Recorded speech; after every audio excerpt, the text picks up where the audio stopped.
Hey everyone, it's Doppler 10 meteorologist Ross Caruso. I have another fun experiment for you guys. We've been talking about different air densities, cool air masses versus warm air masses. Well, now we're just going to simplify it even further and just talk about air.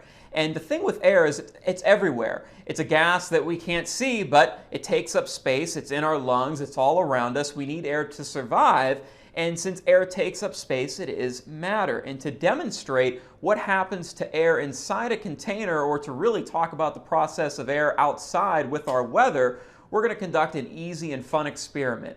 First things first, you're going to need a container with hot water and a container with cold water. You're also going to need a plastic water bottle. And then I already put the balloon on here, but you're going to take a balloon and you're going to cover it over the top of this so that no air can get in or can come out of this water bottle. And since we are heating up hot water, you want to make sure you have adult supervision, but what I have here is a hot plate. We have convective heating. We're using a heat source to heat this beaker that's full of water. So you can see that we have a lot of bubbles there. We have water that's evaporating, so this is clearly hot. This container, you can see condensation forming as we have ice cubes in this container as well. And again, this is an experiment that is just demonstrating what happens each and every day as we heat air and cool air. So what's going to happen when we place this water bottle that has a sealed lid on top in the hot beaker versus the cold beaker? Let's see and find out. Almost instantly, you can see the balloon is expanding and filling up with air. But remember, this is a sealed container. Why is air filling the balloon when there's no way air can go in or go out? It's because when we're heating up air, it's moving around a lot. It's active. It's more active than cold air.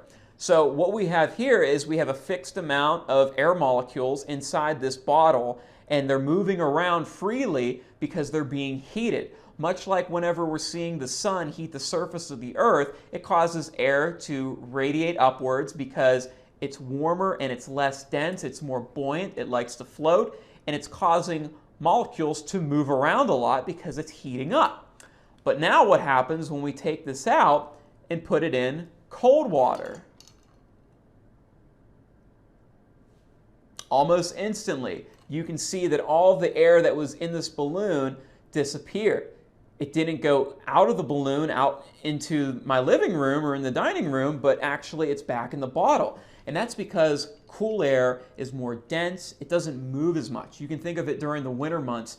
Whenever it's super cold out, we just want to stay inside. We want to put on a bunch of blankets. We want to just sit still and stay warm. But whenever it's hot out, we don't want to have blankets on. You know, it's too hot. We're moving around. We don't want to, have all these blankets or coats on. And that's just like what happens with air. The cooler air doesn't move a lot. It's more dense. It likes to sink. Whereas warm air is more buoyant, it's less dense, it likes to rise, and this is a process that happens each and every day, even whenever we're not talking about thunderstorms, just fair weather cumulus clouds. We see rising air and sinking air, and this is just another great experiment to show you just that air really matters. Hope you guys enjoy.